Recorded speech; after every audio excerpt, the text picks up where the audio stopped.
কৃষ্ণমণি নাথৰ গান শুনিবলৈহে মাতিছ ইয়াত তহঁতে তই আকৌ কি কৈ আছ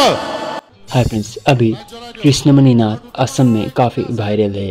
बिहू के एक मंच से वहां मौजूद ऑडियंस को धमकी देते हुए इन्हें एक वीडियो में देखा गया है। आइए देखते हैं क्या है ये पूरा वीडियो। কোনে কৈছে নাযাবা নাযাবা ক'বলৈ ফটোমি কৰিব আহিছ ইয়াত মই ইয়াত তহঁতৰ গান গাম মই কৃষ্ণমণি নাথসকলক ঠাট্টা মস্কৰা কৰোঁ হেৰৌ ভাইটি তোৰ পিতৃ মাতৃয়েও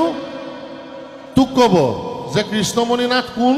কিমান চনৰ পৰা গান গাইছে 1986 মই প্ৰথম ষ্টাৰ্ট কৰিছোঁ তই জন্মই হোৱা নাই চাগে তেতিয়া তোৰ মাৰ বাপেৰে ক'ব তই ভাবিছ নেকি তোৰ গাঁৱত আহিছোঁ কাৰণে তই যি মন যায় তাকে কবি অতৰাই নাই ইয়াৰ পৰা ইয়াত কমেণ্ট নিদিবি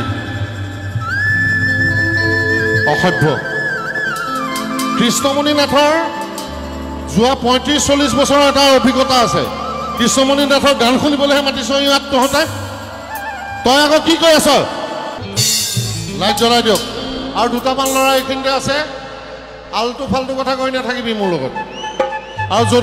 যদি উল্টা পুল্টা কৈ থাক মই গান নেগাম ইয়াৰ পৰা গুচি যাম কোনে কৈছে নাযাবা গাবলৈ কোনটো ল'ৰা কোনে কৈছে নাযাবা গাবলৈ ফটোমি কৰিব আহিছ ইয়াত মই ইয়াত তহঁতৰ গান গাম মই কৃষ্ণমণি নাথসকলক ঠাট্টা মস্কৰা কৰোঁ হেৰৌ ভাইটি তোৰ পিতৃ মাতৃয়েও তোক ক'ব যে কৃষ্ণমণি নাথ কোন কিমান চনৰ পৰা গান গাইছে 1986 মই প্ৰথম ষ্টাৰ্ট কৰিছোঁ তই জন্মই হোৱা নাই চাগে তেতিয়া তোৰ মাৰ বাপেৰে ক'ব তই ভাবিছ নেকি তোৰ গাঁৱত আহিছোঁ কাৰণে তই যি মন যায় তাকে কবি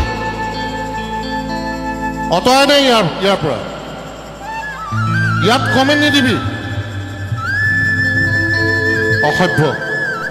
ऑडियंस के प्रति सिंगर का ऐसा बिहेवियर के बारे में आपका क्या कहना है कमेंट में जरूर बताएं।